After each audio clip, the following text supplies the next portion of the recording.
Hi,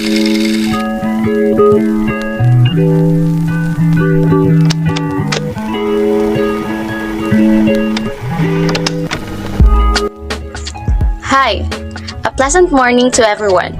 My name is Evelyn Dampor of BSZ Math 1A, and this is my video presentation about 8 patterns in nature. Just like what I've said, we're going to talk about patterns in nature. So what are the patterns? Patterns are regular or recurring forms of designs or object. In other words, patterns are the arrangement of lines or shapes in a repeated way over a surface. Just like this, what you see in the screen. And the first one of the patterns is symmetry. Symmetry indicates an imaginary lines across an object, and resulting parts are mirror images of each other. Just like what you see in the screen, an image of a butterfly. The next one is a spiral. Spirals are shapes that gradually forming a tightening curve. So as what you can see, another example of a spiral is the lines that in our fingerprint or shells. Pattern in nature is the meander. Meander is a self-avoiding closed curves which intersects a line in a number of times.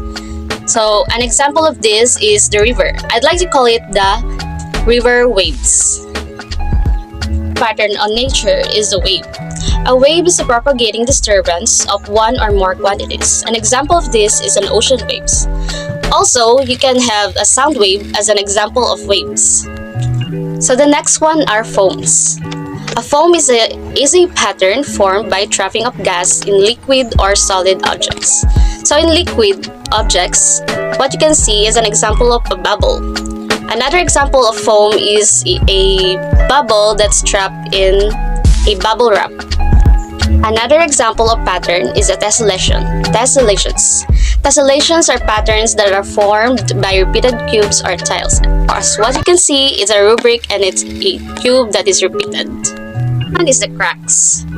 Cracks, it is the separation of an object or material into two or more pieces under the action of stress. An example of this is a dry soil or a dry land.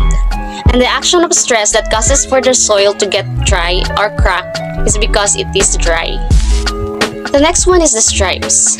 Stripe is a long narrow band or strip typically of the same width throughout its length, different color or texture from the surface on either side of it. So as what you can see, we have here a little cute zebra who had long strip of white and black color. Another form of pattern that we can find in nature is the fractals. Fractals are objects in which the same patterns occurs again and again at different scales and sizes. An example of this is a cauliflower. If you're going to zoom it in, you will see that the same patterns occurs again with different sizes and scales, but it's still the same. So that would be all about our patterns in nature. Thank you for watching.